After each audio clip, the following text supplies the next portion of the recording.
On. It's great. I've got many great friends from Canada. My pastor at my church actually came down 2 years ago. He's from Canada, Mark Clark, and yeah, so love Canada, part of the Commonwealth. So myself originally from England. I'll just give you a little bit of background on me. Came out here, played college golf in the States, had a great time, enjoyed it. Tried to play professionally, didn't make any money at it. Had a little incident, started coaching, and the rest is history. I didn't ever think I was going to be a coach. I thought I was going to play for a living, but I started to find a real passion for helping people getting better at the game on the golf course. And so, what I want to do today is just bring as much value to you as all as possible. So, the way that I would suggest, how do you bring the most value? Number one, have a notepad, have an iPad, have a piece of paper, start jotting down some notes. Number two is at any point that you have a question, or a lot of times it's a play devil's advocate. Do you know what I mean? Be like, well, I just disagree, Will, or whatever it may be, right? Just chime in, interrupt me, raise your hand, give me a thumbs up, do whatever you got to do, because I would love to make this a two-way street. Because the biggest thing is I can stand here and tell you how great it is and how it will work, but you're all at different facilities, and some of you are private, and some of you are public, and some of you might be indoors, and some of you might be clients that have got very little money, and others have got very tons of money. You're all unique, right? And so what we've got to do is not just hear some information and be like, oh, this is great, but I can't do it at my facility. It's, hey, how would you do it at my facility? Because I love the ideas, but I'm stuck. I'm stuck with these issues. So please feel free to, like I said, just chime in at any time, and let's make the most out of this time. Are we going to go? Have we got an hour total? Is that what we've got? You can go over an hour. Okay. Most people, will be good for 80 or 90 minutes. Okay. But if you can aim for an hour and then question and answer, Yeah. that's is that Okay. what you had in mind or? Yeah, yeah. Just let's dive in. I'm definitely going to talk, not going to talk for an hour and then have you guys ask questions. I'm going to just continually, just hopefully have you all ask questions as we go. So I'm going to Okay. bring up this slideshow. I just put a little slideshow together for us because I think it'll help us to keep on track. But as I said, I would love. I'm just putting my video off to the right. So if you all put your video on, you don't have to, but if you have your video on, you can always give me a thumbs up. That's a great idea, or raise your hand. I've got a question. It'll just help me as we go through this. So, look, the idea of this call for me is it's the beginning of the year. We want to make 2025 best year ever. And what I see is that sometimes best ever means, more revenue or, more students. But what I want to do is really figure out like, look, how is it more time at home? Is it more time playing golf? Is it a better quality of student? Is it getting better results for your students? So not just broadly looking at revenue to be the number one goal, but more about what worked in 2024, what can we work on in 2025, and kind of really take you through what I'm working on, what works for me, and then help you to all implement it. So I'm going to start off here with maybe you experience this, maybe you don't, but Groundhog Day, okay? I speak to pros all over the world. I was just got back from Australia. I've worked with many of the PGAs of all over the world, right? And what I hear is a lot of pros, basically, look, I love my job. I know I should love it, but at the same time, I kind of tend to stand on the driving range and repeat a lot of the same lessons, and I try and make them. I try and change it up, and I try to make it more enjoyment. But I'm doing it 8 to 9 hours a day, and I'm doing it 6 days a week, and it kind of gets to that feeling of like, is everyone as committed as I am? Because what I found about golf coaches is like we pour in like this person has to shoot lower scores, and they're like, I didn't practice this last week, or well, I kind of tried to, but I didn't have enough time. And sometimes that just drains our energy, where we just feel like, like that student that walks in and actually did the work from the last week and responded to your text and sent you a video, and you're like, this is what I want. Like, we're very passionate about improving players. And so if you're in this position of sort of, hey, to be honest, by the end of the season, I'm burnt out, I'm exhausted, I've got a short season, I work like crazy, I would love to go ahead and show you what I think, how we shift this through the way that we market ourselves and through the way that we get results. So with that said, the first thing that I want to talk to you about is the fundamentals of business. Okay. Now, if we look at the capitalistic model, okay, which in America is, like can be frowned upon in some ways, but I think it's fantastic because I'm from England. So I'm like, listen, if you understand this, this is what's going to be the biggest takeaway from you for tonight, right? Is that there's a business can do three things to generate more value. Okay. So when we look at it, when we solve problems, okay, when we solve problems, we get paid money, okay? So let's just have a little game here and just say, who in the current global economy is solving the biggest problems for the most amount of people the fastest? So tell me, what if I said to you, solve big problems really quickly for lots of people, what are the companies that come straight to mind for you?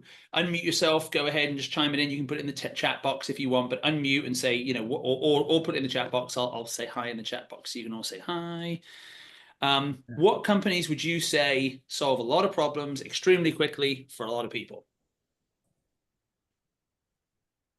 Drug companies, Drug companies. pharmaceuticals. Yep, pharmaceuticals, absolutely. Yeah, what else? Paul.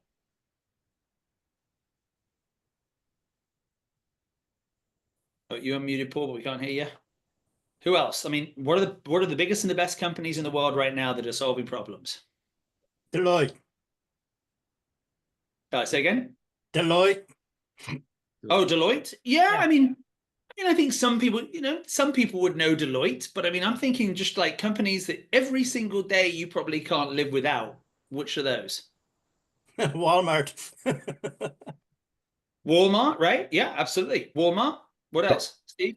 Technology companies. Technology companies, absolutely. Okay, what else? YouTube. YouTube. What about this company? Apple. Yeah. Who would say I can't find my phone right now? That's a nice thing. I like it. But who would say that, 10 years ago you'd have said, "Oh, I'll spend $1,500 on a phone." There's no way. There's no way you'd spend $1,500 on a phone. You remember how you used to get them for a penny and then you'd buy the minutes and stuff? Okay. The point being is it's not a phone though, is it? They're solving bigger problems than a phone. A phone is I just need to talk to somebody. This is my map. This is my email. This is my alarm clock. This is my Audible account. This is my social media account. This is everything I do is on that phone. So solving a lot of problems for a lot of people very quickly. Okay. What about this? I mean, down in America, down this way, maybe you guys got Walmart. Do you guys have Amazon Prime up there? I mean, is it just insane? I mean, are there boxes delivered to your door every single day? Did you even know you needed the stuff that comes through Amazon? It's like, I didn't even know I needed it. It's on my doorstep, right? Another one that I would say that most of us experience in the morning is, is some form of a coffee company like Starbucks, right? In terms of these companies are solving problems that we didn't even know we had and making those problems bigger in front of us. And we solve more and more and more problems. And the faster they do it, the more money they make, the more success they have. So I want you to write this down. There are three things that we can go ahead and do in business to be more successful. Solve bigger problems. That's number one. So write that down. Solve bigger problems. Okay. Number two, okay, solve them for more people, right? If you can solve it for 10 people instead of one person or 10 million people, you're going to get paid more money. And the last one is solve it faster. Okay. Now let's look at the broken model that we live inside of. Okay. Which is I'm going to teach you to go ahead and work on your driver and fix your slice that you want to fix, okay? So how big a problem's that guy's slice? Okay, well, I slice it, because I shoot 93. I'd love to break 90. Okay, so we want to fix the slice. How many people do you do it for? One, okay? And how fast do we do it? Well, we want to sell them a 10-pack. So we're going to sell them 10 lessons, which they won't come every week for 10 weeks. So it'll take at least 4 months for me to solve the problem. Okay, now, if we took ourselves out of the industry, we just took ourselves away from this and we just thought differently and we said, well, what if you, instead of solving that person's slice, you were actually, by taking away that slice, you would gain them 40 yards of distance. And that 40 extra yards would give them shorter shots into the green. And if you did work on their short game a little bit, you could actually get them to consistently shoot in the low 80s. What would it be like to have that person go from 95 to 83? That's a bigger problem, right? That's a bigger opportunity right there. Okay, and then what if you could actually do it in 3 lessons? Shouldn't you get paid more money? Like if you could get it done in 2 lessons and I could get it done in 20 lessons, shouldn't I get paid less, not more? Just thinking outside the box, right? And then what if I could do it for 10 people at a time and you could only do it for 1? Shouldn't I get paid more? And so what I want us to start to look at now is so often in our industry, when, when I'm sitting down with pros, they'll tell me, well, I've been working on this spreadsheet and I got this new program and I got this new package and it's at a new price. Package, program, and price. Get rid of all of those. What's the problem? What is the problem that your student has, and how are you going to solve the problem? Okay, so we're not going to sell packages and prices anymore. We're going to solve problems, because there's not a company in the world that doesn't solve problems. Because if they don't, because of the capitalistic model, they are no longer in business. Kodak had an amazing business. They had a full monopoly of photography, and they're no longer in business. Why? Because they're no longer solving the problem that people have, because people want to take pictures on their phone. Okay. So what I challenge you to start to look at and get really honest with right now is, what problems are you actually solving? Are you thinking in your mind, I'm going to sell a 10-pack or a 5-pack or a 3-pack? Or are you thinking, I'm going to help this junior golfer make their high school golf team? I'm going to help this new retired female golfer who barely played golf, who just retired, who wants a community and connection with friends and wants to go out and play golf. And she was a very top in business, so is very competitive and would love to go ahead and be a single-digit golfer within 2 years. That's a completely different thing than selling 10 lessons to somebody, or 20 or 30 lessons. Okay. So if we start to look at it and start to say, what about gaining 40 yards for somebody who's maybe getting older and losing distance? I mean, what's that worth to them? Now, think about this. What's it worth to them? Well, to start with, they're a member at a golf club, okay, and they go out and suck at golf, right? They love it, but they're terrible at it. And so they spend $700 a month at the golf club, plus drinks, plus food, plus balls, plus all the stuff. So about $1,500 a month. And then their dues, and then their golf trips, and then their golf shirts, and then their golf clubs, and then their golf lessons. Look, the average member in America is spending over $20,000 a year to play golf. So it's worth at least 20 grand a year for them, because currently they're playing and they're no good, right? And they're frustrated, and they need somebody like you to say, let me put you on the right path. Let me solve the problem that you have. And there are many students that we know that are spending 10x that on golf at multiple clubs that they're members at. And we start to think, okay, can I sell 5 lessons for 500? Okay, maybe I could raise it to 125. Maybe I could. I want you to start to think, very, very wealthy people who love a game and they're not good at it, right? And neither am I. I'm not good at this game. I just played today, had a great time, but I always want to get better. So the beauty is, who solves the problem? We do. We can come in and help them to achieve their goal. But what we've got to start to realize is, we've got to be offering the solutions that we provide, not selling packages, not selling prices, not selling series. We've got to start to get very specific on that. The next thing we've got to start to understand is, how big is the problem to that person? Right, as we start to talk about qualifying leads today, and it's really starting to work with the right people, trying to get a college scholarship is a very different investment than my son or daughter taking up golf. Trying to break par, or break 90, or break 100, and you're a very successful businessman who's extremely embarrassed when he plays golf and keeps on getting invited to all these amazing golf courses, but is too embarrassed to say yes because his slice is so big, his chipping is so bad, his putting so terrible. Guess what? To them, $50,000 is, well, that's what I flew a plane here to get to your golf lesson. It's a private jet. It was $43,000 to fly here. Like, we've got to start thinking that people invest in what they believe in. They'll save 3 hours on a plane and spend 50 grand to do it. You don't think they'll invest money with you? And I'm not saying we're all going to get $50,000. Okay. I'm sorry. That's not quite where we're at with this call tonight. But my point is, we've got to start to realize we can solve a lot bigger problems, and we can help a lot more people than we think, and we can do it a lot quicker. And so what I want to do is, I'm going to open up for some questions right here, just to see if anybody's like, well, I disagree, or I like the idea. And then I want to get into the practical application of how we do this. So let's just open it up real quick. Unmute yourself, or raise your hand on video and I can unmute you. Questions, thoughts, feedback on this idea of solving problems versus selling packages for prices and programs.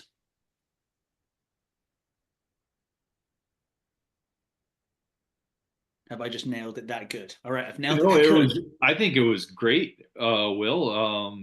It gets us thinking, because I'm going to say that the majority of us all think the same way. Is, okay, well, we add value by doing more with people, right? And to think completely different is sometimes tough. Yeah, absolutely. But the thing that I've experienced, Mark, is this: is that when I go and have a guy who's making 200,000 or 300,000 or $400,000 a year, they understand value, right? So they get on a private plane because it saves them time. So they have a lawyer that's $1,500 an hour because that lawyer can save them $700,000 in taxes, right? So then they don't compare it the same way as we do. And I'll just be honest, I think for a lot of us, we're like, our students are kind of almost up here. I know peer to peer, we're still human beings and we're equal. But it's like, when I used to caddy at Cypress Point, and I'm caddying for people that are multi-billionaires, right? I didn't be like, yeah, we're just like dead even. I was like, whoa, this is crazy. I'm caddying for this guy. But he's looking at me being like, oh my God, you're a professional golfer. That's amazing. I wish I could be you. And I'm like, I'll trade any day. Like, let's just trade right now, because they're thinking differently than we are. So let me challenge you to start to look at what I believe is the broken model and how we can go ahead and fix it. So if you look at current golf instruction, it goes like this. We're going to have a private lesson, and we're going to go through, we're going to ask some questions, and we're going to get you on the range, and we're going to make some swings, and we're going to look at some wedges and some 7-irons and hybrids and drivers, and ask you some questions about your ball flight and your score. And we're going to have a goal, right? We're going to have this goal, and this goal is we're going to win, whatever it is. We're going to break our lowest score. We're going to get rid of the slice. We're going to make the high school golf team, right? Brilliant. We have the private lesson. And then what we do is we say, okay, good. The lesson was great. Good luck in the high school match this weekend, and let me know how it goes. So then what we do is we send them off to practice alone. Now, I don't know if you're all probably better teachers than I am, but have you ever had a lesson where you teach somebody and you're out there and you're teaching them, and then they finish and they go to the bay next to you and start hitting golf balls, and your next lesson is there and you're teaching, and you look over and you're like, what the heck? What do you do? Like, and you have to go over, what are you working on right now? Well, you just told me in the last lesson to do this. And you're like, were you in the same lesson? Has anyone had that? Raise your hand, or am I just a bad instructor? Okay. And you're like, how did you get from what I told you? You walked one bay over and you started to do that. It has nothing to do with what I told you. Okay, so we're going to let them practice on their own, which is, it's a thought, but it's not a great idea. But then we're like, you got a tournament again this weekend, so I want you to go out and play on your own. Just go to the golf course. We learned on a flat mat on the driving range, and you couldn't do it on your own. But like, give it a shot. That'll be fine. And then we tell them, go and compete on the course on your own with other people. And we wonder why. We get them striping it in a lesson on Thursday, and we're like, oh, this is the weekend. They're going to break 80 for the first time. You get a text. Thumbs down, 96. 96? What do you mean 96? It's like you shoot 86. We're striping it on the range. You had a great lesson with me, and then you shoot 96. Okay, what happened? Well, I got to lost ball. And you're like, okay. Has anybody had this? Maybe I'm just a terrible golf instructor. I'm talking to myself, but hopefully you guys are getting this, right? Okay, so here's my concept, right? Why would we not start on the golf course? Why, if I go skiing, and I've been skiing a little bit, and they took me into a room and said, I need to measure your kneecaps and make sure your hip rotation's correct, I'd be like, I just want to go on a bunny run and just like try not to hurt myself. So my point is, what if we started on the golf course? What if we took people on the golf course, we played alongside them, and we brought 3 other people, and the 4 of us went out and played? So we would actually be playing the game that you play in the environment you play it, which is with people on a golf course. This is not rocket science, people. I'm just saying it's not the norm, right? You start on a golf course, so they're nervous because there's a pro playing with them, and there's 2 other people that they don't know. And guess what? Their game shows up, because when they play on a Friday night, the night before, they had the lesson on Thursday, went great, went out on Friday night, striped it. Saturday morning, they can't hit it to save their lives. Why? You've never created an environment that creates tension. You've never created an environment that actually replicates what you do in a tournament. Now, name a sport. Name a sport where your coach does not observe you in the environment that you play the sport. Name a sport other than golf. I'm not going to wait long for this because I've never heard of one. The closest I've got was in sailing or mountain climbing, but I said in mountain climbing you could belay someone, so you'd actually be watching them climb, and in sailing they are actually in other boats and they have voiceover, so they're watching them sail. But every other sport, the coach is right there. Ice hockey, they're right. I know the only sport in the world is actually ice hockey and everything else is a hobby. I understand that. We understand. Canadians have it right. But my point being is like, we got to start to realize, like, the hardest sport on the planet to play, I think, is golf, because of the variables. And we just are like, yeah, good luck out there. Hope it all Newbies goes are well. my favorite avatar to work with. Why? Because last year, Let's see, we've got to mute somebody there. There you go. So why won't we start there and then go, wow, your chipping is atrocious, or your driver is awful. Let's get back and do a private lesson next week, and let's go ahead and work on the driver or the putting or the chipping or whatever it may be. But then before we get back to the golf course, what if we go ahead and come out for a team practice? Okay, and so we'll have 6 of us chipping around the green and competing against shots. So it's like a college golf team. You're going to feel some pressure, and I'm not going to be over teaching you. I'm just going to be observing and watching and hopefully getting you to a point where you get nervous and you scoop one again, or you get quick and you blade one again. And then we go through the routine. We talk about what we learned, the skill set that we learned. But we've got to take that skill. Remember, skill are developed by drills, right? Drills develop skills. But if you want to go ahead and actually transpose something from the driving range onto the golf course, right? How do you take it over there? Well, you have to try and add pressure to the environment you're learning in. So we talk about train hard, play easy. Most people practice easy and then play hard. They just try as hard as they possibly can. But if we really start to realize we should train at a higher level so that you're under that competition, you've got these people playing against each other, and then you get back on the golf course with them and you observe it, and then guess what? All they now need to do, instead of going from private lesson to win on their own, all they need to do is now go from, well, last week I had a pro and 2 strangers watching me, and I learned how to play under pressure. This week I had a pro and 2 guys I know a little bit better. I'm on a Saturday, I'm with 3 guys I know. Like, I understand that I have a tension issue. I understand that most golfers, I'll just tell you this, they don't have a technique problem. They don't. And we as pros, because we stand on a driving range, go, well, you got a technique problem. It's like, yeah, well, I know their swing sucks. But the thing is, if they can suck with a cut or a slice or a hook and they can repeatedly do it, that's not a technique problem. A technique problem, right, would be that I stand on the driving range and slice it, slice it, slice it, slice it, stand in the lesson, slice it, slice it, slice it, get on the first tee, slice it, slice it. You're not frustrated. You're bad. You slice the ball, okay? The reason why they're frustrated is I hit it good in the lesson. I hit it good when there was no pressure on me. I hit it good on the driving range. I walked 50 yards to the first tee, tee off and slice 2 out of bounds. That's a tension problem. They don't know how to manage their tension. And you can't teach how to manage tension one-on-one off of the environment that you're going to play. It's like, hey, let's pretend to climb a mountain. You're going to be 3 feet off of the ground. No, you need to be 300 feet off the ground, because if not, you're not going to have the same experience.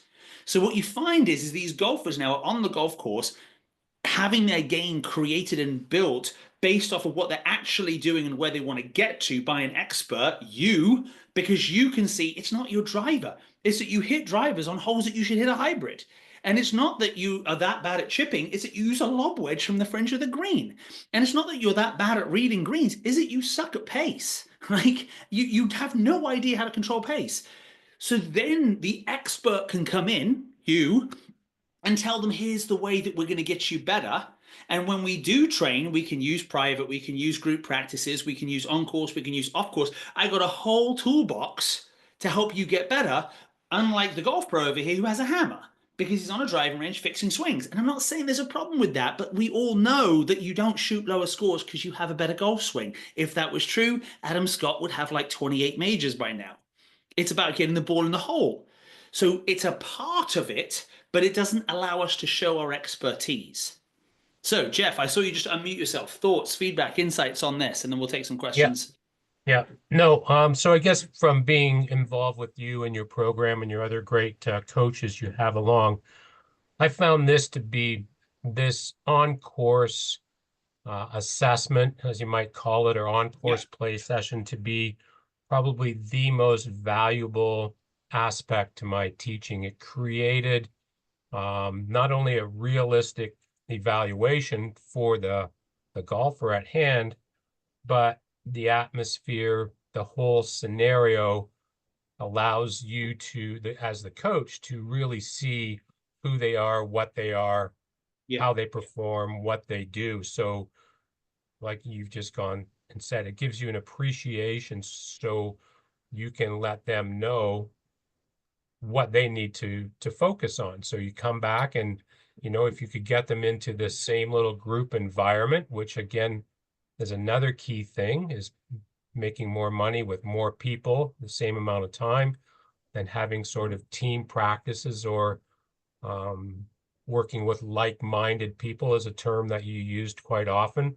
So everybody's there for the better of themselves and each other. It becomes a camaraderie, a friendship, and you see just people really blossom from that good, coaching team environment. It's a friendly, no judgment zone, and it's such a great way to improve your business and get people chatting. They go and say, to somebody the next day, hey, I just went out and played Twilight.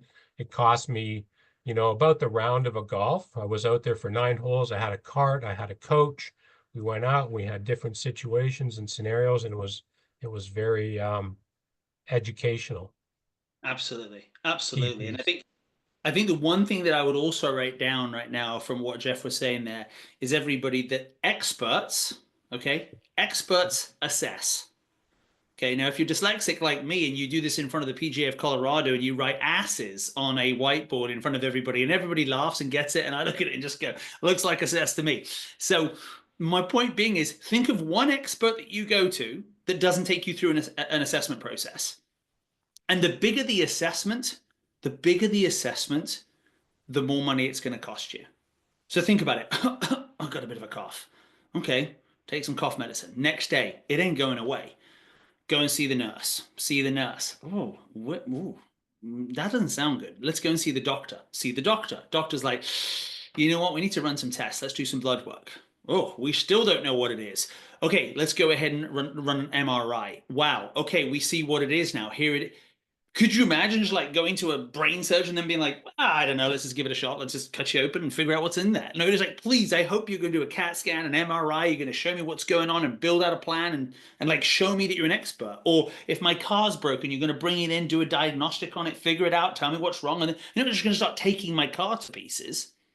But when we look at golf pros, what we do is we very quickly go, oh, you want to work on your slice? Great. I want you to come back for another lesson. So let's work on your slice. I'm sorry, you're not an expert if you start working on somebody's problem that they say is their problem. Because what I've found is golfers have no clue what their problem is. Oh, I don't hit my driver further enough. I'm like, yeah, you do. You just hit it too far right. That's what you don't like. And you shouldn't hit driver because you're a 28 handicap. You should, well, I don't want to work on that. I'm an expert. Would you like to get better? You're going to go on my journey with me and I'm going to show you how to get there. Here's the proof.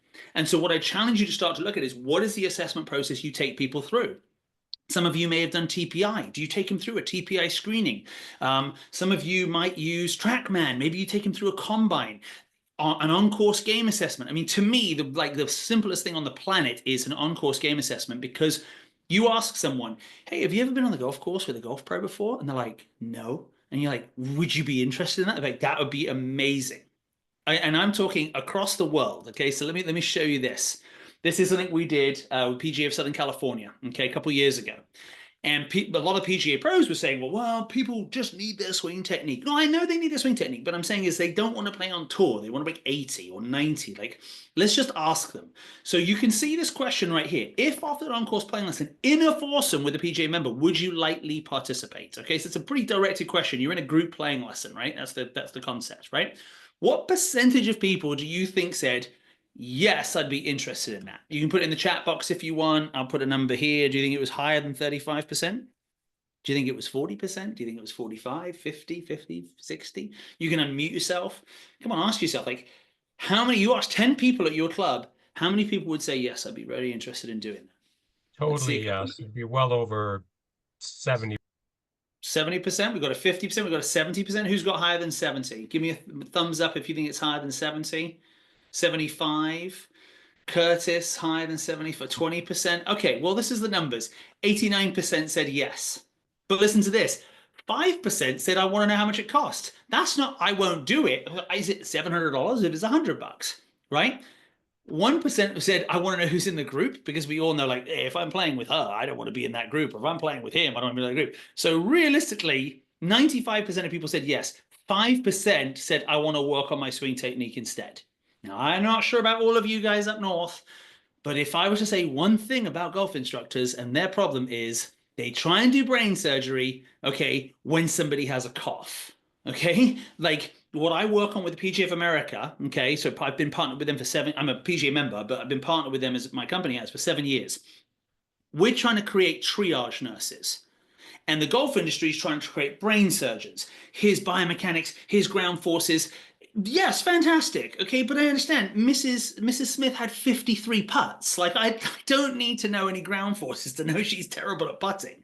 And so we keep trying to get more and more specific when think of the golf pro of old, okay? The program that I created for the PGA of America is called the Modern PGA Coach. It's the most, it's so funny because if you think about it, the coach of the 1940s had no driving range and no video. He owned or she owned the concession, which meant I've got to make sure my members stay around, which means I better introduce them and I better get them playing good golf. So they went on the golf course and showed you how to play the game of golf. Would you all agree with that? Any of you who've been around a while?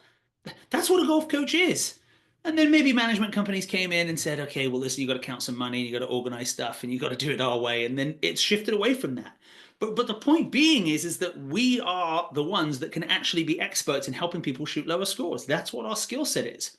Now, some people will say to me, but Will, I haven't played in a while and I'm struggling and I don't want to go on the golf course and embarrass myself. Okay, understand this. Take a 6-iron off the tee and hit it 165 yards like they do.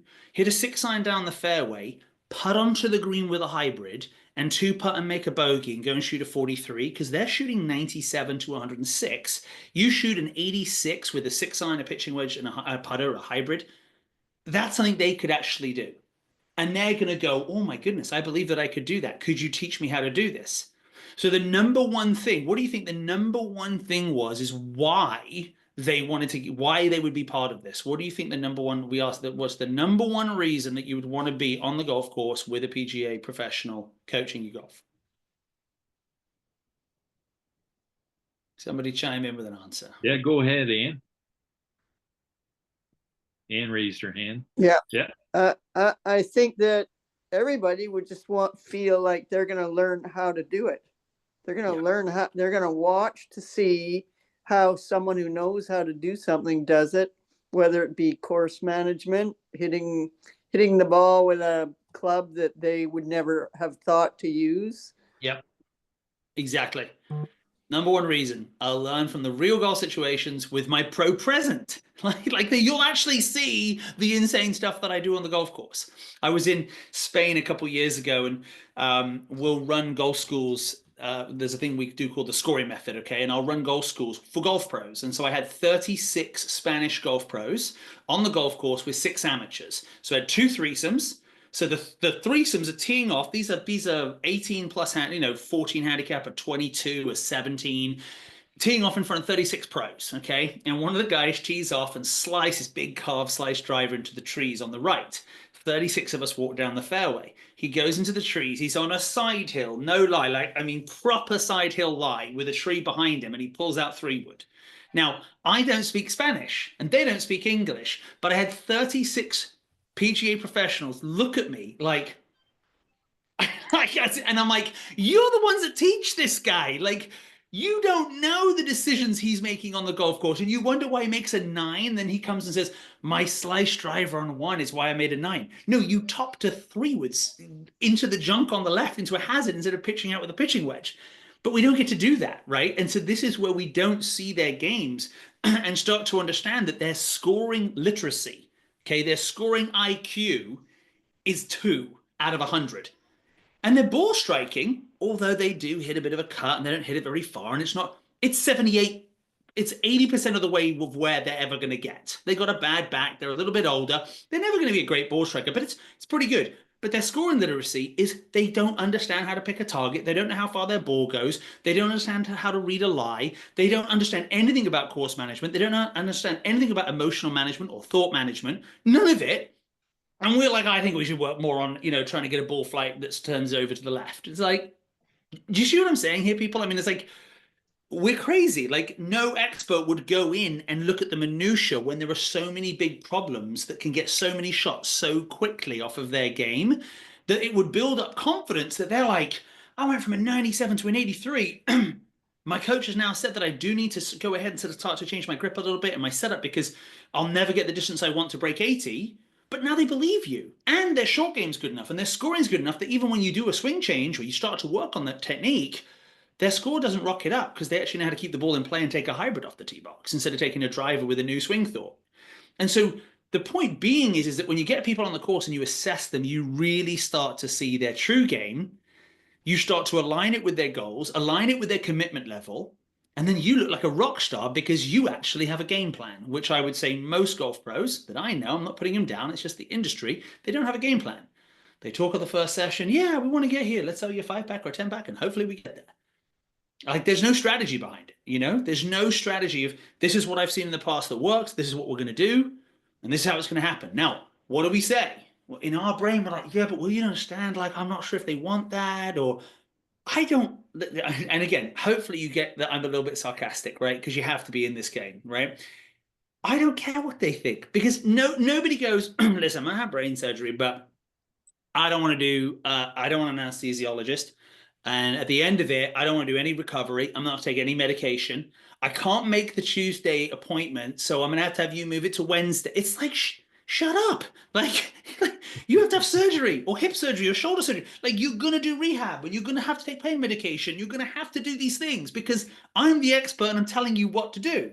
But in the industry, and you can blame this all on us, the English, there's this hierarchy of like, well, you're a golf pro and I'm a member at a golf club and I want you to tell me what to do and I'm going to pay you for it.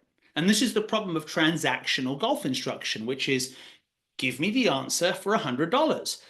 You don't want to know the real answer. You have a crappy mental attitude, your short game sucks, and you should not hit driver. You don't want to hear that because I need a transaction. I need to go ahead and sign you up for a lesson so I can try and get you better to build your trust. So what we've got to start to do is not be arrogant about it, but just when you share with someone, listen, I'm not like normal golf pros. Okay, golf pros will just start fixing you after 2 swings. I'm not looking for somebody who wants a quick fix because there's no such thing. What I would like to do is get on a golf course with you and just go and play some golf. I'd like to see you compete. I go out every Thursday morning. I take a group of guys out. We go and play, and I just want to see you under pressure. I want to get a game plan. I want to write down a game plan for you. And then from there, I want to know your commitment levels and what your goals are, and we'll attack it. Does that sound good? I've yet to find a human being in doing this since it'll be 20 years this summer that has said no to that. And if someone fights it, why in heck's name would I ever want to work with that person? Like, why would I want to spend my time trying to convince them I'm the expert, you have the problem, but you don't think I have the problem, I can solve it? Well, you shouldn't spend time with me because I can't help you. So my point being is you start to get a more qualified prospect because they're like, yeah, that sounds amazing. Then you lay out a plan for them. Yeah, that sounds amazing. And then you tell them, here's a commitment. This is what you're going to do. And here's how it's going to, and they go, okay, great. This is amazing. You see the difference in the way we've got to shift our brand, and we've got to take leadership and ownership and being in control. Instead of being the servant, we've got to be the servant leader. Okay. We can't give them what they want because what they want is to fix their driver. But that's part of the solution. We've got to give them what they need, which is learn how to putt, learn how to chip with a hybrid, stop aiming at flag sticks, stop trying to hit 3-wood out of rough.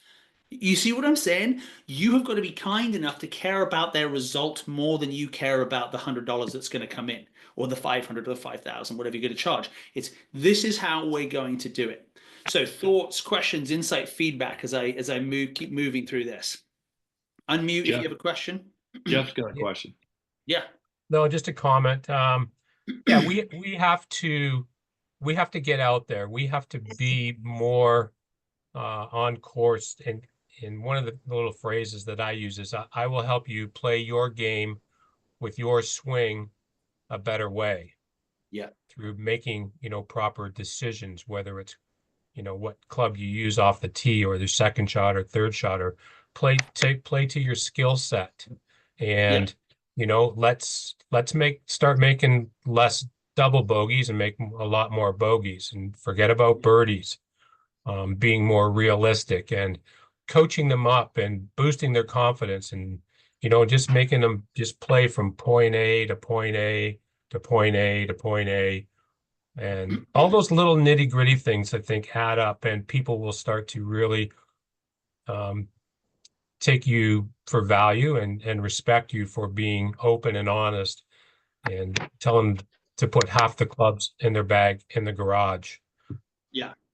Because think about it this way. Nobody, Paul, we'll come to you right here. Nobody goes skiing. I love to ski, right? But I didn't go to the ski slope and be like, hey, I'm a guy, so where's the double black diamond? It's a nice, firm, icy day. Let's give it a shot because I'm a guy. I go, how the hell am I going to get out of here without going to hospital? that run over there. And I worked my way up. But in golf, it's like, I paid my $112. I'm going to go ahead and tee off the tips and shoot 107. It's like, okay, it's insane. There's no pathway to get better at the sport, right? And so that's what our role is. Paul, questions, thoughts, feedback?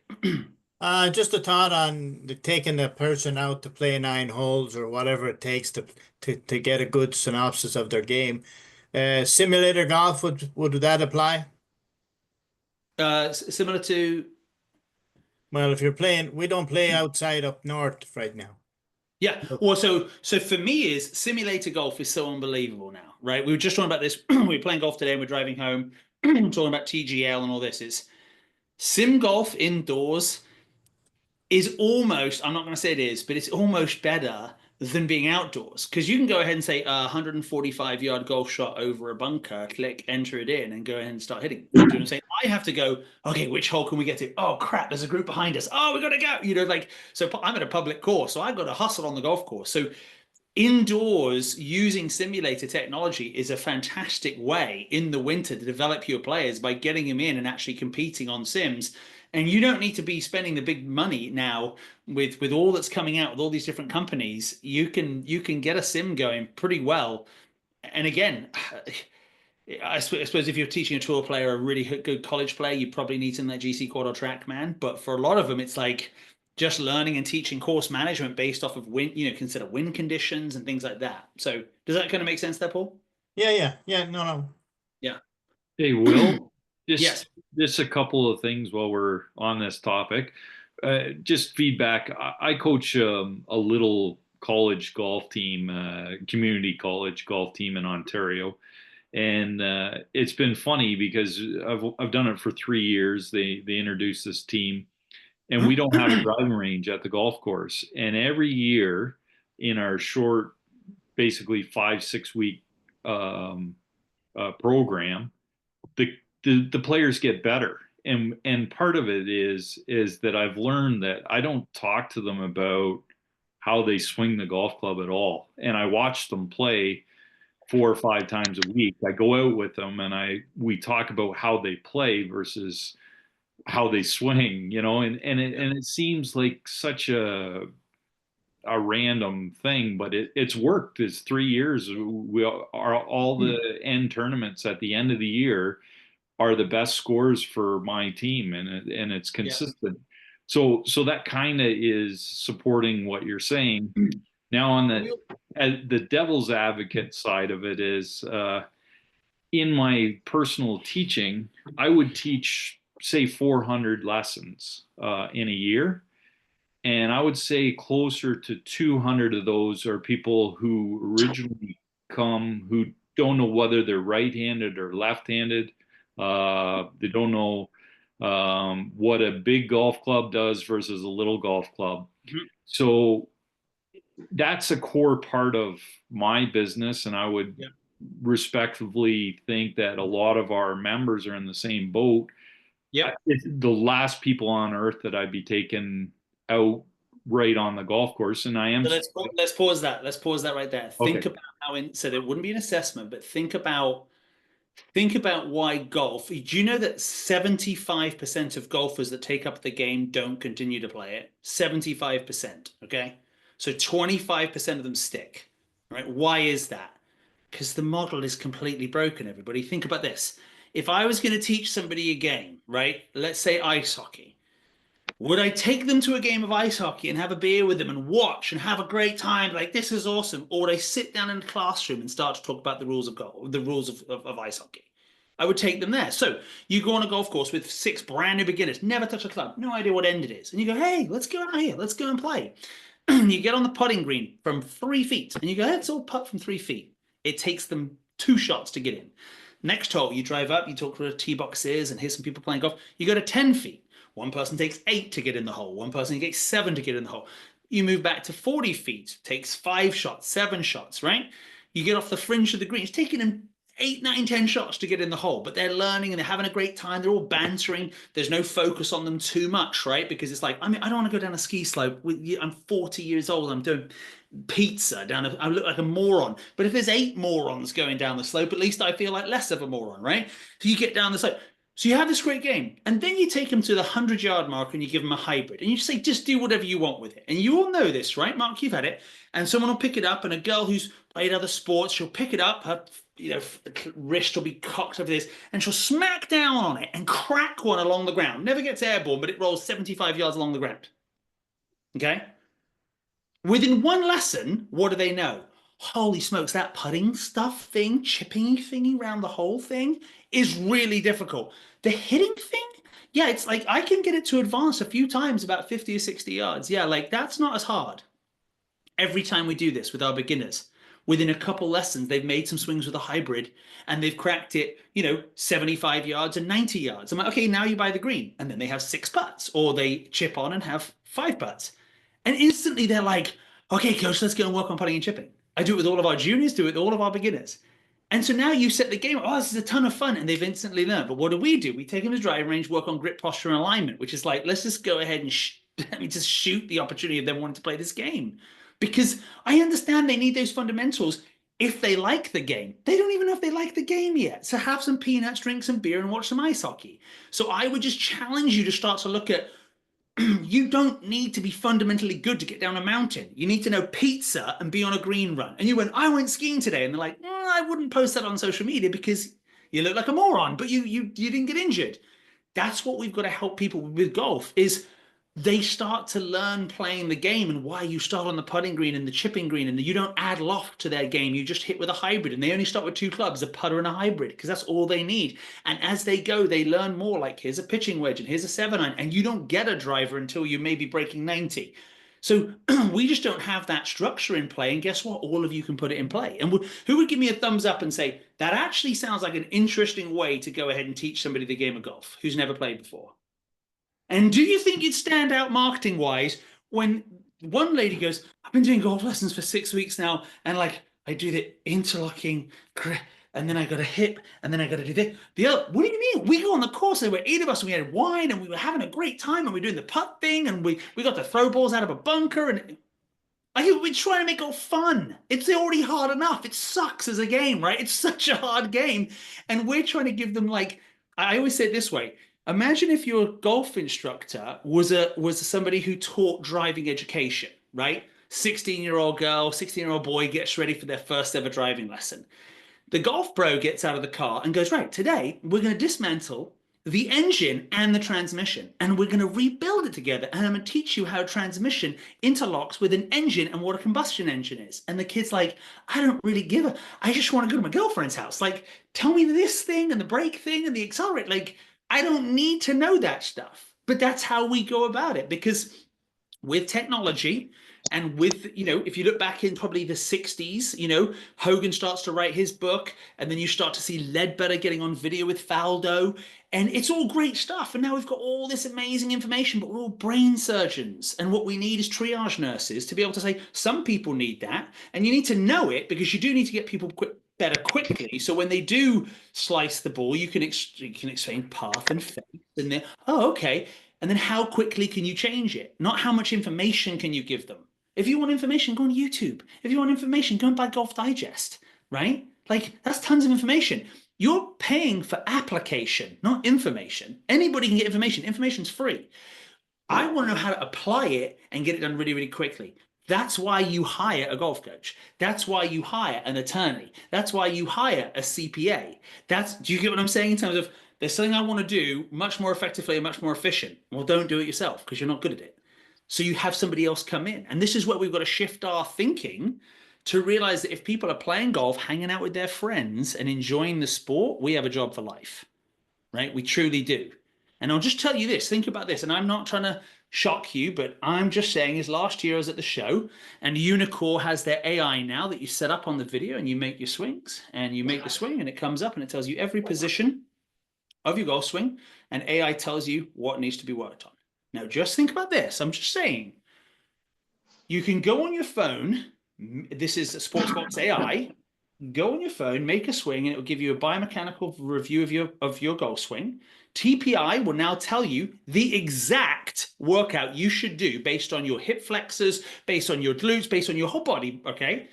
And then, coming soon, you'd be able to say, well, what would David Ledbetter do here? What would Stack and Tilt do here? What would one playing two, Jim Hardy, one playing two playing do here? And you could go ahead and get all the drills. Do you think someone's going to drive to go and spend $150 on a lesson when they get the best coach in the world on AI? What do you think they're going to be doing?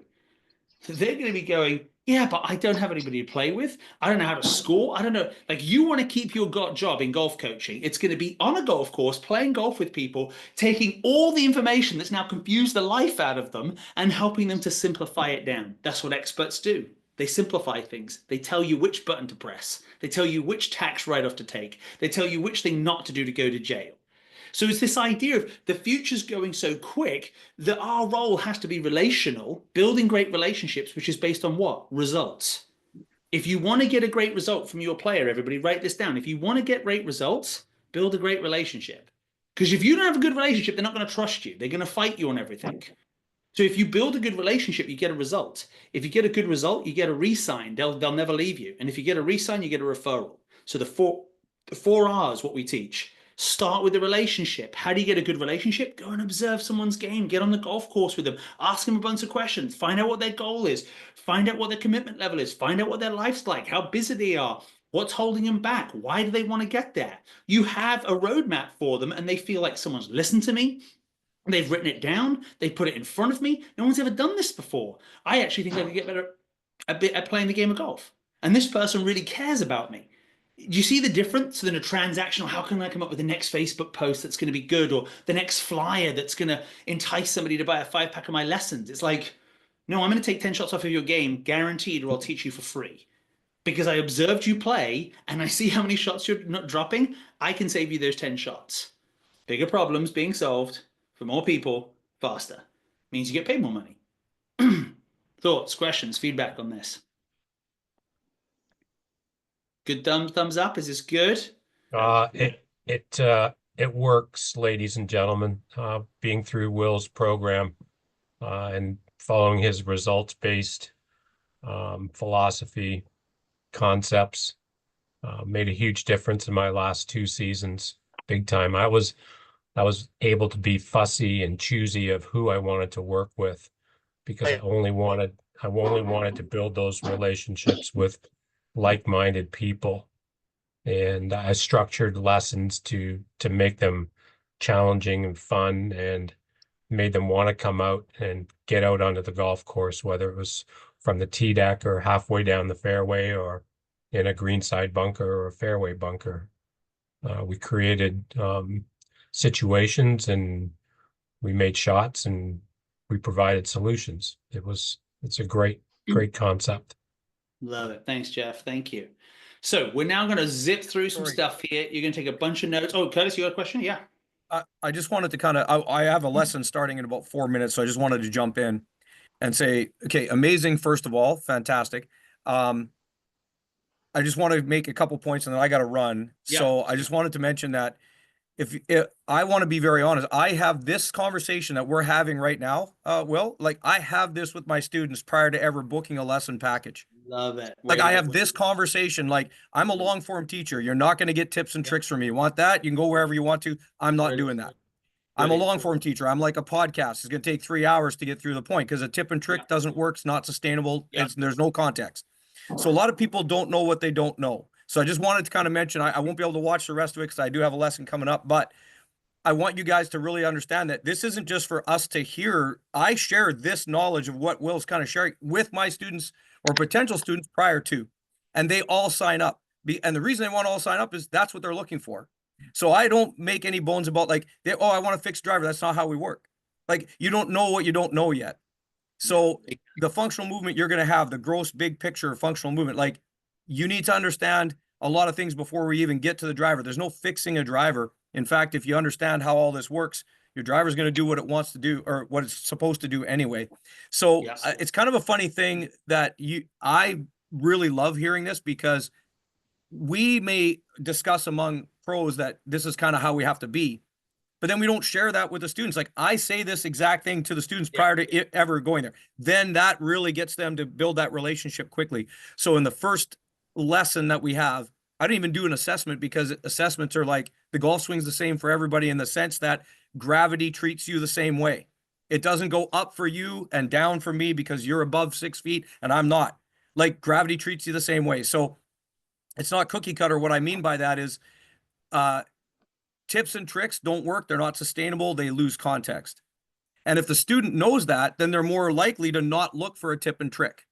Yeah. If that kind of frames the, so I would encourage everybody to have this kind of conversation, the exact thing that Will's sharing with us, with your students prior to them even booking. And if they don't book with you, then Jeff, right what you said, you can be kind of picky. Like I'm not going to be the coach for you then. If you're just looking for tips and tricks, there's 1,000 of those guys out there. There's 50,000 of the ladies out there that'll teach you this way. I'm not one of them. So, you know, I can be very honest with that. And I'll tell you right now, my success rate for sign up for lessons is close to 100%. And my retention rate is probably as high as that as well. So it works well is what I'm trying to say. And sorry, I got to run because I got my lesson coming, Curtis, but I wanted to jump in and throw that out there. 30 seconds, Curtis, because I know you'll agree with this. Then you pick better people, you turn away the others, they show up, do better, they get better results, so they bring their friends, and it's an upward spiral, right? You just constantly 100%, you nailed it. Yeah. I do very little marketing, and I get so many referrals. I've got 3 or 4 golf courses right around me. I've got my own golf course that I'm the head pro at, and then I've got 3 others. They bypass them, they come to see me because their friend just got 3rd in the club championship after working with me for a month. It's amazing. Make sure to reach out to me. I'd love to talk more. Well, I'll put my cell phone number in the text. All of you are welcome to text me. That's my cell phone number, 916-742-7785. Maybe just snap a photo of that. You guys are all welcome to reach out if you've got questions. But thanks, Curtis. I really appreciate that. Thank you. And I'm sorry I got to run. I wish I could stay. It's okay. It's amazing. But my students who are here, they'd be very happy to hear that that this is kind of knowledge among what we want as pros is we want them to have that same knowledge, which is it's a group of 3 ladies. They're having the time of their life. They're enjoying golf more than they ever thought they could. And it's in large part because that conversation was had with them at the beginning and they're on board since. So thank you so much for doing this. Thanks, really guys. Appreciate it, Will. Thank you. Thanks, guys. Sorry, I got to run. Thanks. Okay. That's awesome. That's awesome to hear Curtis doing so well and enjoying it. So everybody, I'm going to go through real quick now, and I'm going to run through these. You guys can have, you can watch the recording and have the PowerPoint in regards to like these slides, but I want to run through some of the key things. So what's the wrong approach? What's the right approach? Because it's easy to kind of see when we see left and right, up and down, black and white, right? So what do? We let our students decide. That's not good. We've got to create the right framework. I'm the expert. I am here to help you. I know you think you got to work on driver. That's great. We'll look at driver. We'll also look at irons and chipping and pitching and putting and everything. And we'll look at it under pressure on a golf course.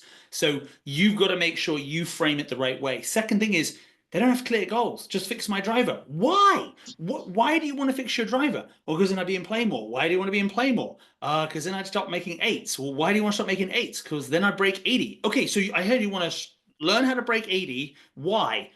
Will it be more fun? So can I teach you how to break 80 and have more fun? Yes. Okay, well, I'm an expert. So my process is we'll assess your game. We'll build a written plan. We'll have you sign it and I will sign it. We will then commit to how many sessions over how much time, and we'll go and attack the plan. Okay, coach, thanks.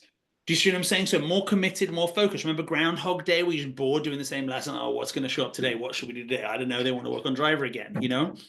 Okay, not understanding of their on-course performance. Everyone will tell you this. Well, I don't know, how do you hit it? Well, I normally hit, like 10 or 11 fairways around. Okay. And then probably hit like, 5 or 6 greens. How many putts do you have? Well, I don't really ever 3, maybe a few 3 putts around. So maybe 35, 36 putts around. What do you shoot? 103. You're like, what do you do? Make a 42 on the last hole. You just told me you shoot 80 and now you're telling me you shoot 103. Like, they don't understand how they shoot scores. And I'm not putting them down. It's our fault. The PGA of America for sure. Because we don't go and actually educate our people. And like, imagine if you didn't know how to score, like what a goal was in ice hockey. Like, I don't know, who won tonight? I have no idea. Like, it would be pretty pointless if you don't understand it. So it's up to us to educate them. And so to be honest, one of the things that I will tell you to start with, one of the trainings that we do is we tell people, do one-on-one for 3 holes for 50 minutes. Because some people will say, Will, I don't know if I can get a group together. I don't know if I can get on the course. There's a lot going on. Okay, well now if you're flustered, you're not going to be a good golf coach. So what if you start one-on-one and just say, hey, instead of a 1-hour lesson, let's go on the golf course. Oh, there's a 3rd hole's open. There's a little gap there. Let's sneak in there. You watch them for 3 holes, and at the end of 3 holes, you're like, oh my goodness, like I didn't ever know that this person did this.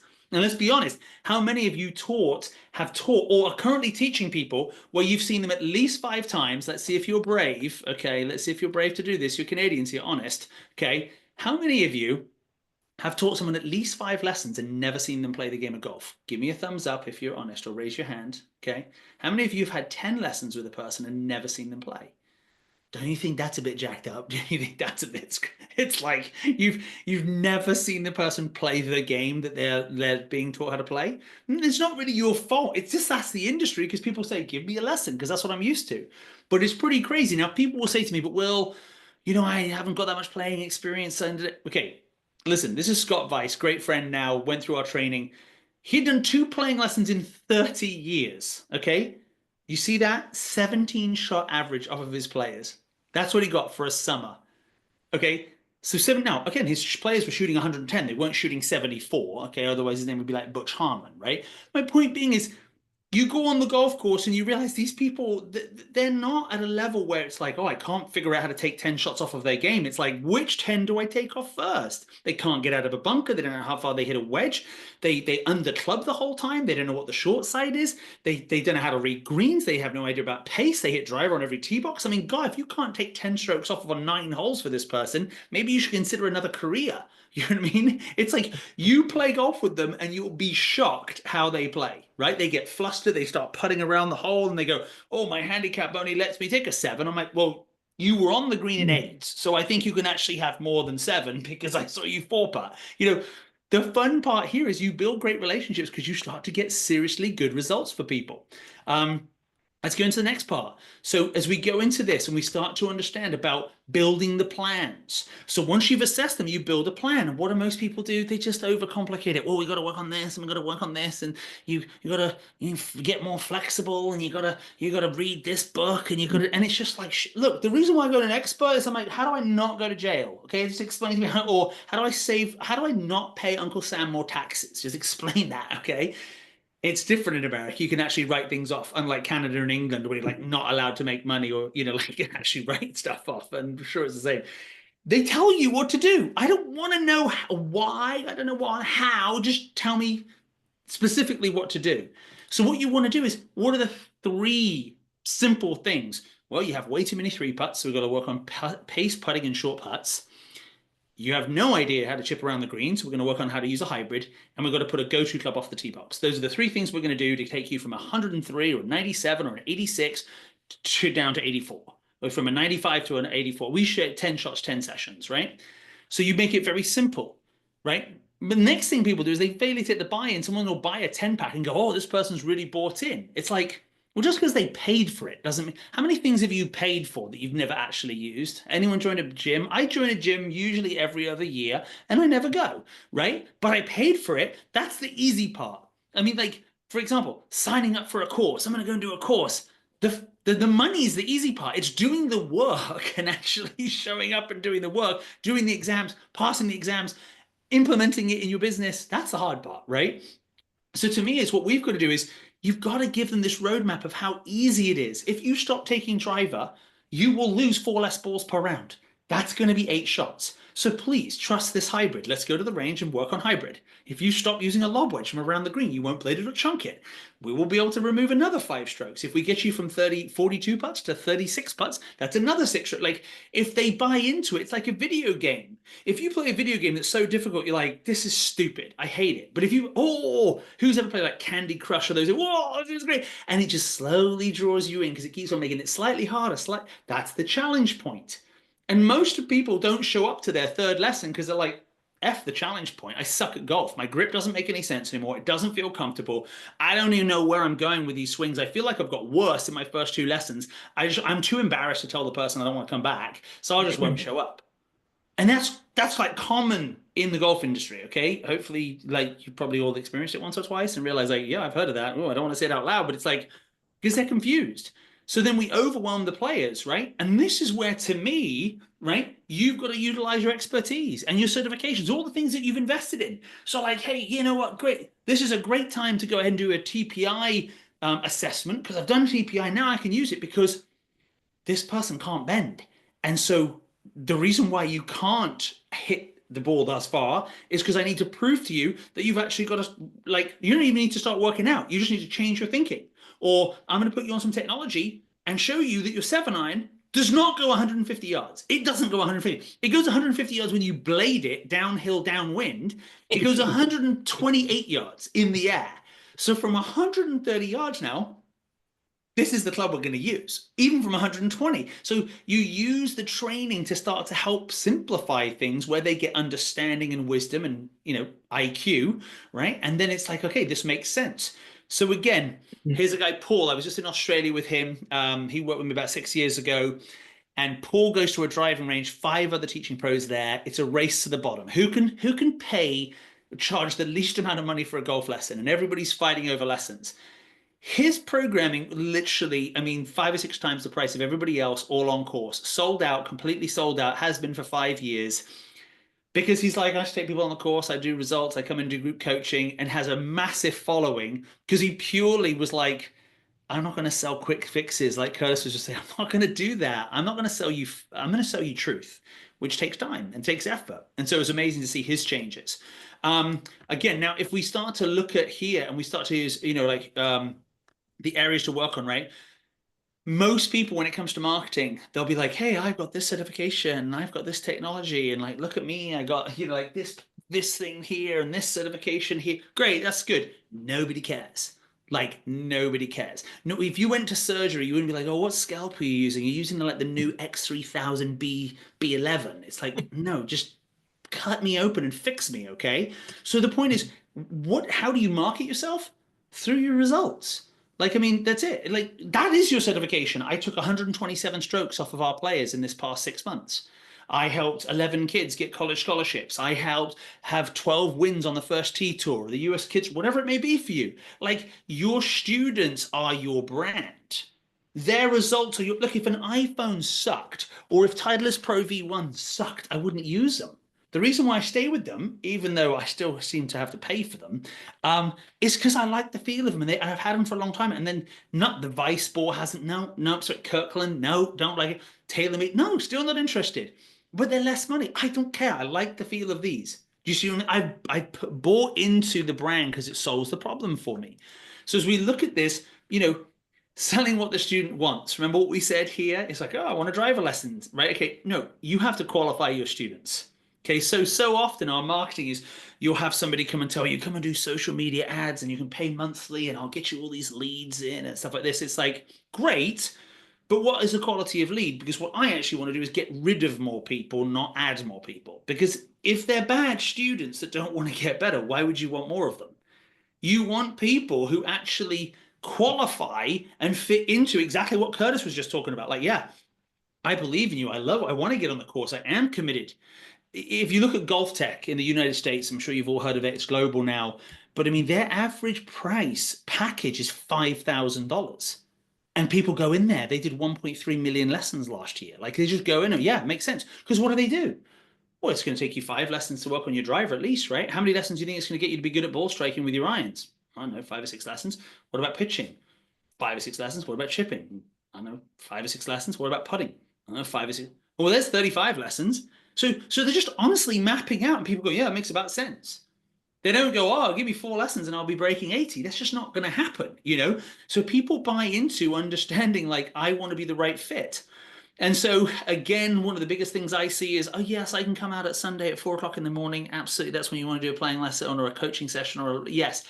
Look, you want to go ahead and let people know this is the amount of clients that I have. We talk about a sold out model. We basically say, listen, the perfect fit for you to have time with kids, time playing golf, whatever other things you do. Maybe you run the pro shop, maybe the head pro, maybe you got another job, you're a school teacher as well. You got 16 hours a week. You have a 3-to-1 student ratio. Okay, so we can do 8 classes. The max you can have is 24, so it's waitlisted after that. And then literally people call out, I want a lesson. Hey, sorry, you can hop on the wait list, but right now I'm fully sold out. Because honestly, you are. Otherwise, you just burn up your time and you teach more people and get more burnt out and then go, oh, yeah, I got more money, but I'm burnt out. So a lot of this is managing your success by managing your time. Again, Brian King, 30 years in the PGA. Will, I'm out. I'm not going to teach anymore. I'm done with this.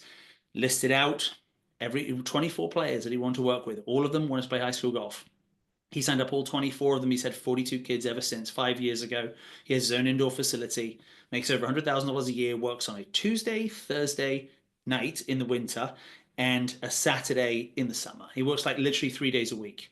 So I'm going to show you a couple examples here. So this is Kunal. He's an Australian golf pro. He's in India. So working with him this past year.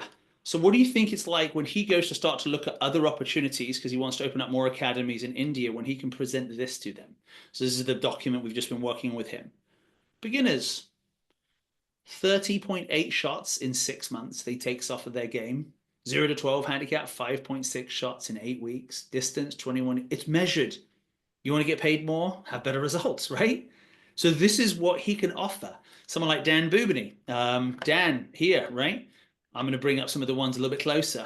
But these are the sort of numbers. 750 shots dropped. That's all it tracks all of his students' games, where they're at, where they started with him, and how many they've dropped in this year. Okay? 170% revenue increase on the average member spend. 100% guaranteed results. I mean, I'm just telling you all, this is what people want. Golf courses want you to go ahead and make them more money. How do you do that? Retain the customer, have them stay at the course, have them spend more money at the course. How do you do that? Get them playing golf on the golf course with their friends, and they'll play more. And if they're playing better golf because of you, they play even more. So the concept here is just what we do and what we focus on is how do you build out your brand? Now think about it. When we look at these brands, right? When we look at this brand, it's not because if it's an Apple, it's because it's everything it's done for me. I know I could go to an Android. I don't want to. I got an Apple iPad thing. I got an iPad right here. I've got an Apple Mac thing right here. I got an iPhone. I got 6 iPhones in my company. I got 2 other. No, I'm in. They've been great. Well, what about the new update? I don't know. It's a new update. It has some things going wrong with it, but it works really well. It has some problems, but it works really well. I've bought into the brand. Prime. Just go on, look for Prime. I don't need to read the review. It's Prime. I can return it. Click. I believe the brand. What if you started to guarantee results? What if you told people, listen, you want to add 20 yards, you want to do this? Let's do it. But here's a process. I need to know how much you're going to practice. I need to make sure I assess you. I need to make sure we have a written plan. I need to make sure you commit to it. And if you do what I tell you to do, you will get better. And this is why you love working with those good students. Remember how we talked about Groundhog Day and getting rid of it? It's because when you work with good students and they actually show up and they actually do the work and they actually listen and they get much better, you go, God, I feel good about myself. Why? Because you had a qualified prospect in front of you who was actually going to do the work, which makes you look good and feel good, versus the didn't practice again, but it's $100. I'll take it anyway because I have to do it. And it burns you out. It drains you. And you start to think, what's the value and purpose I have in my life right now that I'm standing on a driving range teaching golf lessons? And I feel like I can impact lives much bigger than I can, but I can't because the people in front of me are the wrong people. So I know I've thrown a lot at you, but I'll open it up for some questions and then I'll show you sort of some of the things that you might want to go doing moving forward from here. But I hope what I sort of showed you all tonight is you are the solution. The way that you're going to make it the best year ever is realize you're the brand. And your results are going to be your teaching and coaching your students to shoot lower scores. Best way to do that is assess them on the course. And if you start to make their results, the testimonials that they have, what your brand is all about, you'll find that you don't need to do admin as much. You don't need to give discounts. You don't need to work on your next social post. You don't need to work on a really good email because you've got to send it out to your list of 3,000 people. It's like, I don't have time for it. I only need 24 students or 36 students, and I make my 110K a year and got a 7-month season and I love life, you know? So thoughts, questions, and feedback. Yes, Paul. In my situation, I don't necessarily teach at any particular club. I teach at a range or I teach at simulators. Yeah. Any hints or any advice going to a golf course and looking to play a couple of holes, because usually they're busy with green fees and everything like that? Yeah, you just pay for the green fee. Yeah. Okay. I pay for all my green fees. So as a PGA professional, you know, for those of who I coach that are PGA pros, you go to the golf course and you say, hey, by the way, I work at a range down the road from here. I've got some students. Listen, they're asking, you know, I just love to come out, which can pay for our green fees. I just want you to know that I'm a PGA pro. I'm not scouting business out here, Sure. but I have some of my friends who would like a golf lesson. My name's Will, and here's $40 per person for 9 holes. Here's $120. You do that a few times and they're like, we're happy to have you out here. Like if you want to come in the evening, you just pay for a green fee. You know what I mean? And so Absolutely, you build those relationships, and some courses, no, we don't allow it. Okay, you don't allow it. That's fine. But most of the places that you talk to, when you're open and honest and just say, I just need to purchase green fees at regular prices, and you should add that into the price of your programming. Yeah. So it doesn't cost you anything. And then the people are like, great, I got a 2-hour on-course coaching session for $150, where I could do a one-on-one lesson for $150 and be confused. What was a better value? It's like, yeah. So just to chime in on that, Will and Paul, I mean, I have a luxury here because I have 2 golf courses to choose from, but they're extremely busy.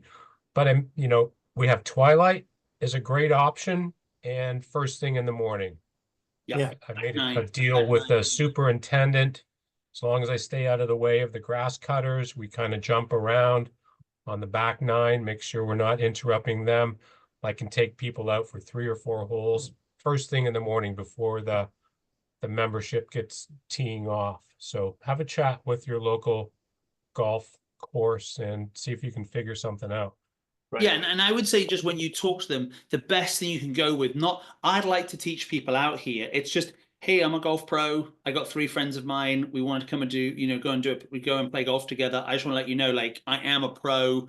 I'm not, you know what I mean? Because again, it just lets them be like, yeah, great, come on out. Do you know what I'm saying? Because you don't want to be out there walking the range trying to steal business from them. But inevitably, what ends up happening is they're like, well, you're not causing any problems. And people now are coming back and paying more green fees because I tell all my students, this is your home course now. This is where you're going to practice. I don't care if you're a country club. You're going to come and practice here in the mornings because I know what you'll be working on. The next thing you know, it grows. So I see someone's hand, V. Yes, can you hear me? Yes.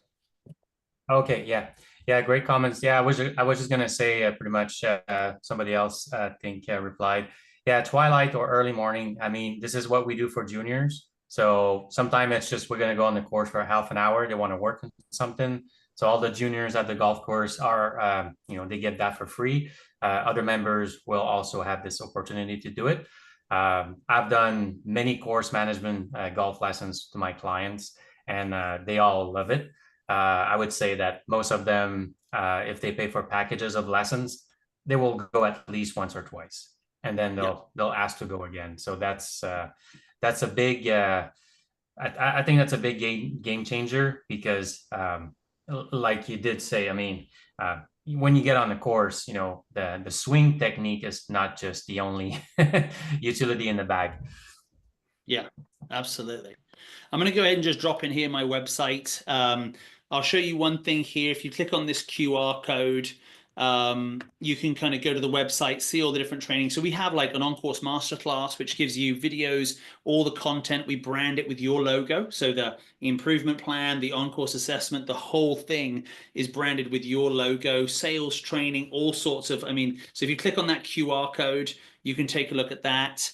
Because again, and then RGX Coach is the website. I'm going to go ahead and just come out of here real quick and show you this. Let's see. So like this is our website. So some of you might be thinking like, wow, I would love to get some mentoring. I'd love to sort of find out more. Just click on here. You'll get on a call with us. Again, take a look at what I do. I have everybody fill out some information so I can get to know them. They then hop on a call with Courtney and we go through and find out all about your business. And then we try and come up with a game plan of how to help you.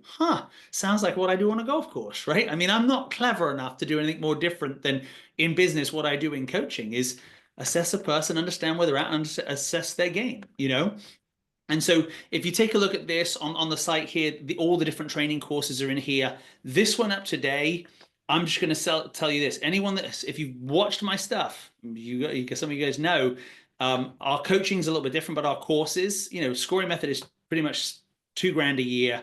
All these, this is just for the PGA show that's coming up. It's $3,000 worth of stuff. You get on-course game assessment, how to fill your lesson book, all of our Coaching Edge series, and the scoring method, which is the whole system that we teach for $600. So you might want to go and check that out. If you've got questions, the biggest thing I would say is hop on a call with us. Let's find out how we might be able to help you. But truly, it's just a joy when you see people realize I've had a pair of handcuffs on because I've been a servant to people, and I know I can get better, but I just didn't have a coach. And what do you do for a living? You coach. So what do? We coach business to coaches, right? So what you want, if you ever want to succeed in anything, have a roadmap, have a community, have a coach, right? If you add those three together and you add a purpose to it, which is I want my career to be fun and make money, right? And impact the lives of all these people with the game that I love, it works every single time. And so again, I really appreciate getting to talk with all of you today. If you've got any questions, I'm happy to answer them. I'm going to stop sharing here for a minute so I can see you all. But yeah, I would definitely check out the RGX website and yeah, let me know if there's any questions. Hey, Will, one thing that I would add too is I've done a fair amount of playing lessons with students. And I got to say, it is a lot more fun than watching people bang balls, getting them out on the course, Yeah. jumping in and out of a cart as opposed to standing there, getting the ball ready for them or having your ears and eyes open to what technique's going on. And Yeah. so if I'm in that boat, I'm sure other people in that boat too, that it gets a lot more fun and there's a lot of value. And Yeah. when you do take people out on the course, their feedback always surprises me. It's always, well, I didn't know this and I didn't know this. And it's like, I'm allowed to chip with a hybrid. I'm allowed to do that. That's what the lady said in Melbourne when we were there coaching. And she's like, I'm allowed to do. You literally, we have to give people permission because they see driver off of a tee box, chip with a sand wedge, and they're like, I'm allowed to putt from off the fringe. Yeah, you can putt off the fringe. I can hit a high. I'm allowed to do. And they hit, and the minute they hit a hybrid from around the fringe, and this is inside of the scoring method, we go through all the training and like literally how to run a playing lesson, how to do it, how to brew it. But there's no loft, so they can't top it or chunk it, and they don't have to gauge spin. And none of them's face is closed or open with a hybrid because it's putting, and it runs right past the flag. Then do a little bit softer, and it comes up, and they hit three, and one's 3 feet, one's 20 feet past, and one's 12 feet short. Well, they chunked a lob wedge, bladed a lob wedge, and then left one 15 feet short, and they're like, I can do this, and you're like, yes, and it's like it's so freeing. So in all the training that we do, and many of the guys here have experienced it, is we've got community coaches all over the world and everybody's chiming in and giving insight. It's a very lonely job in my experience of being a teaching pro. You're kind of out there with people every day and you're interacting with them. But once you step out of there, it's sort of like you're on your own, right? You might go, it's awesome that you guys have got this group, right? You get connected, but it's like, who's helping you come up with the next strategy, or what should I work on? Or how do I go ahead and brand myself in that way? Or how do I get better at sales? Or how do I better communicate? These are the skill sets that a person's missing their driver. Well, if driver was, converting leads, that would be sales. Do you know what I'm saying? So what are you working on to ensure success in your business? I think is probably the biggest thing that I would say that's missing when I look at golf pros is they're just trying to figure everything out as they go instead of actually having a business coach that's going to mentor them through the journey. So just today I had two ladies play golf. I have a simulator here in the office and they're members at the golf club and I've taught them off and on. And I see their total score at the end of their round, and it was something like 122 and 130 for simulator golf with automatic putting. So that's a lot of shots, and they're playing this round of golf today, and they say as they leave, Mark, maybe we should do some lessons. And I'm thinking, so I thought, you know what, I've got a half an hour. I'm going to play the exact same course, the exact same tees. And I shot like 66 in a half an hour on the same simulator course. And I'm thinking, what are they doing so poorly that they're going to shoot 130? Well, think about it. Think about what they are doing, right? They are doing, and this is unfortunate, I would say, for ladies golf, because it's the biggest scam ever, right? Or sham. Yeah. If they're playing a golf course that's 5,500 yards. No, it wasn't. It was 51. Yeah. Okay, so but listen to this. So listen to this. Do this 5-iron carry times 36. Okay, that's the length of the golf course you should play. So everybody knows that a PGA Tour player hits it 205, right? You all know that. Times that by 36 is 7,400 yards. If you hit it 175, times it by 36, it's 6,300 yards. Okay, so if you have a lady hits a 5 hybrid 80 yards in the air, her golf course should be 2,800 yards and they're playing 5,100 or 4,700 or 4,400. It's the same as me going and playing a 9,000 yard golf course. I'd be like, this is I hate this game. I'm playing a par 4. I've hit driver, 3 wood, 5 wood, and I'm chipping to get onto the green. So my point is what if you took them in and said, listen, let's just go to 100 and hit driver from 100 or 50, and you made the game their game. I have my ladies throw balls out of the bunker. They shoot 120. They're having a blast. And the next thing they know, now teach me how to hit a bunker shot. I really want to learn. So the challenge point is here, and we're wondering why people leave golf. It's because we haven't made it that fun. The hole's the same size hole as a tour player is for a beginner. Come on, that doesn't make any sense. But that's the way the game is. So how are you going to change that? So where I would challenge us to look at is when you start to put people in groups and you start to give them permission to know this is the distance you should play from. Do you all remember what the PGA of America did? They said play it forward. Do you remember that? Do you remember, everyone remember that initiative? Okay, does anyone know what that was meant to be called? What the actual name was, and then they changed it at the very end? Okay, it was meant to be called the Tour Experience. Okay, the Tour Experience, that's what it meant. You're meant to be hitting a 9, basically if you look at it, they're hitting a 9-iron into every green. Now, if it was called the Tour Experience, well, Tour Experience, I want to hit 7-irons into par 5s, and I want to hit par 4s with a sand wedge and a lob wedge and a 9-iron and a pitching wedge. But we called it play it forward, i.e. you're old, move forward, you're slowing up play. So the idea is when I tell my players, hey, it's a Tour Experience, go ahead.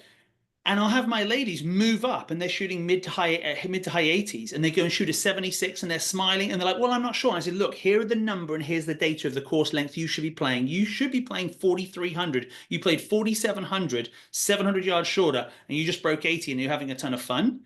That's just because we're putting them on a double black diamond and wondering why they keep coming to the bottom of the mountain with broken legs. It's like that's our fault. That's the USGA's fault. That's the PGA of America's fault. That's the GBNI's fault. That's the RNA's fault. We're not making the game fair. And so you start to free people up, and guess what? Everybody wants to come and get lessons from you because like this is fun. And then you say, look, ladies, I know when you play, you're going to play at 5,300, but at least you know your part. It's not 72. It's 92. So when you shoot 102, guess what? You're a 10 handicap. And so it's things like that once you start to understand like how much of a struggle they are, and as a coach, how much you want to help them by shifting the way the game is taught, that's where the results grow. And again, the game is fun. It's great. It's just a hard game to learn because it's taught, I would say, very technically, right? And it's taught very intensely, one-on-one, do it right every time. And we don't teach the game, we teach the swing. And that's what I think we've all got to break away from is the swing is part of the game. It's not the whole game. But yeah.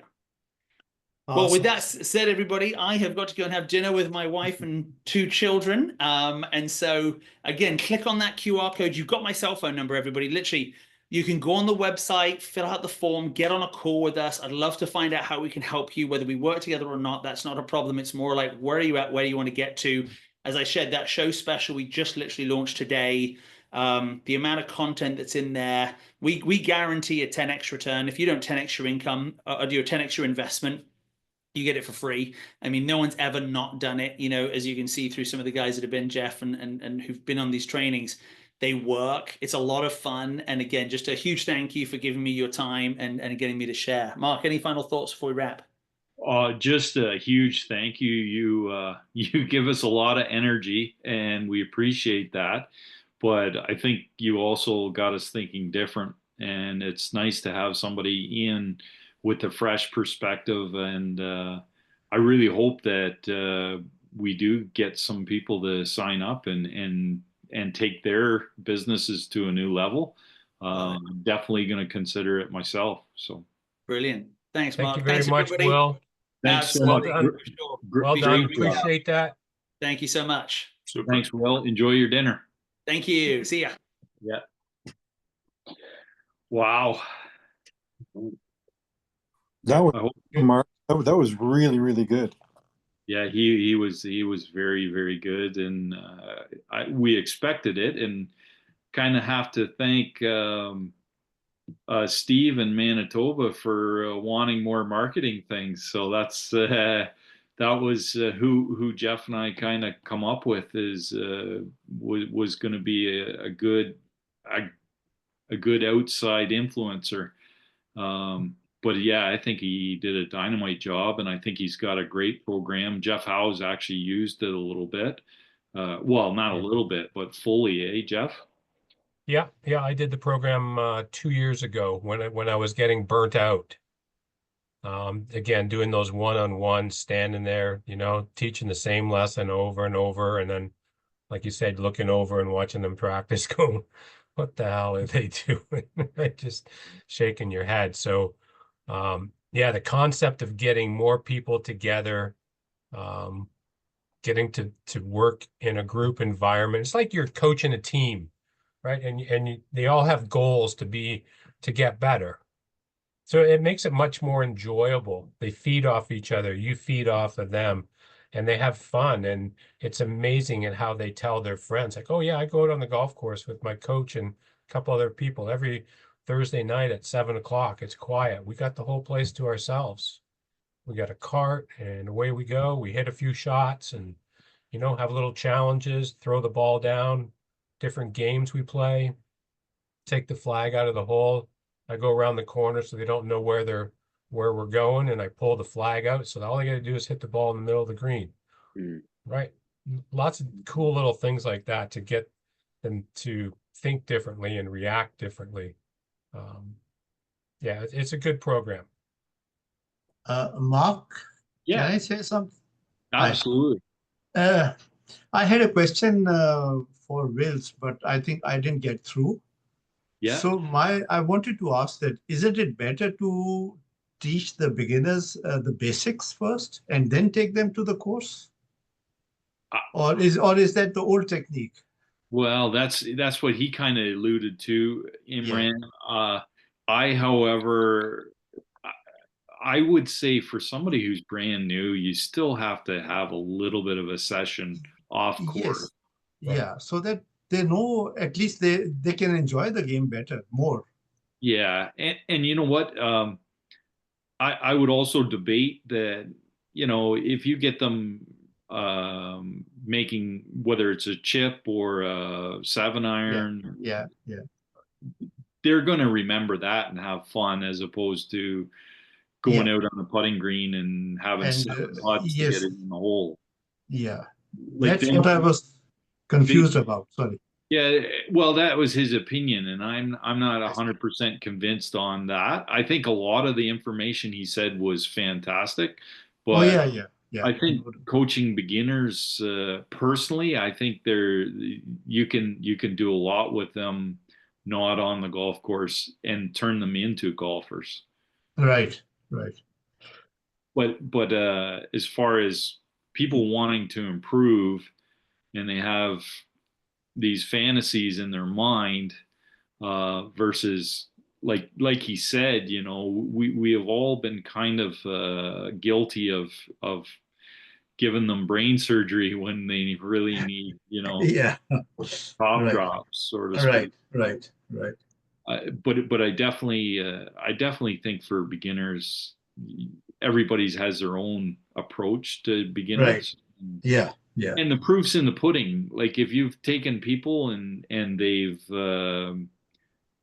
you've seen them grow in golf. Like I've taught lots of people 5 lessons that didn't know which hand they were, and then they come back 2 years later and say, "Hey, Mark, I'm playing every day at the par 3 and down the road from you, and I've just loved golf, or I play with my wife over at the golf course over there." Right. You know, that tells me that my system for beginners isn't really broken, because I do have success there. Right. I But think the also key is that we have to do your best to either get out and observe them play, right? So whether they're a beginner and you give them a couple of putting, chipping, pitching, then you can take them out to the golf course and take them up to 30 yards away or 25 or 10 yards away, whatever their skill set is, but get them out there on the dang golf course. And I will say this, I never teach anybody without taking them out at least 1 hour. Like Jeff and I are both at 36-hole facilities that you can find 3 or 4 holes at certain times of the day or week. So even with beginners, I end up with them on the course at one point. Right. Yeah, but even this in the simulator now, right? You can create shots and situations. So it stimulates them, and it's all about the F factor, right? Fun. Make sure they're having fun. Yeah, Yeah, go okay. ahead, Paul. I think I won't say a lot of them, but a lot of the people that I've taught or got in touch with through the golf is to getting a lesson is not necessarily the biggest issue for them, is to be actually go out on the golf course. Mhm. It's like that unknown place out there. They've Right. never been out there. So what's my etiquette? How should I conduct myself? What's going on? They haven't Right. got a clue. And it's through no disrespect to them. And you start taking care of those issues for them. They realize, oh, this is not so bad after all. I actually Right. enjoy being That's out up to here. us. Yeah, Yeah. that's up to us. That's part of what we need to do, Yeah. right? We have to educate them as teachers. We have to educate from the simplest little things, right? Yeah. I even see that, like I mentioned with the college team I coached, they all strike the ball great. Um, it was funny. He mentioned emotional control and psychology side, and Yeah. and it's not only playing the game; it's how you react to hitting a bad shot or hitting something that you weren't expecting. So important that they have sort of a plan that it's not well. It's like a hockey game when you get a penalty, then you get the second penalty for yelling at the ref who called the first penalty. Well, in golf, that's how you shoot 100. And you say, well, how do you shoot 100? Well, you compound every error. When they start to see that and they're like, oh, yeah, I guess so. I three putted after I hit it out of bounds. It's like, well, yeah, you know, that's golf. And it does take on course coaching to see that if we get the attitude in check or the thought process in check, then you stand a chance of reaching your potential, right? So I did this program, the 10 weeks, 10 shots, right? I guaranteed it. You come for 10 weeks, you will lose 10 shots off your score, guaranteed, or I coach you the rest of the year for free. I had 12 people sign up at close to $1,300 per person. And I had 100% success rate. And it was a blast. Nice. Congratulations. But it was a commitment. They had to sign a written commitment. And if they had to show and prove that they did their homework, they practiced and they played, there was accountability. And if at any time they weren't accountable, then the guarantee was null and void. That's how he operates, or that's how he suggests you operate. And no money back. No money back. And Jeff, just a question that when you were with them on the course, were you teaching or correcting their fundamentals also? Certainly, yeah. Yeah. Yeah, you're always double checking in on them, right? Just, you're out there as, 4 or 5 at a time, and you're in a different situation. So you spend a Right. little bit of time coaching them out there. Right. Yeah. Right. Well, that was a cool night. Excellent night. Excellent. Really good. Excellent. Yeah. Who's playing hockey tonight? I haven't kept track. Valerie knows. She's on mute. Actually, I don't. I'm sorry. I don't know who's playing tonight. There's a football game on tonight. The though. juniors I would have known, and Yeah. and the under 18 ladies I would have known, but sorry, NHL, I watch it. Well, But I don't think Montreal's playing. no, so I think they played last night, there's actually. no rush to get home. Calgary's running over Chicago. Yeah, Okay. Flames 3-1, Panthers 2-1 over the Flyers, and Kings and Oilers starting in an hour. Well, that's one I'll go watch. There you go. Yeah. All Thank right, you, you folks. got Thanks it. very much, guys, for getting these people. I'm glad we had the meeting ahead of a few months ago, and you guys went ahead and you listened to what we were looking for, and you guys went ahead and found some of those people. Like Mhm. I really appreciate that, knowing that it's everyone's all in it to help one another. So thanks very much, Mark, Jeff, and you guys going through all that, and everyone just even just attending all all these lessons show that Mhm. people care and want to get better. So, Mhm. awesome 100%. guys. Right.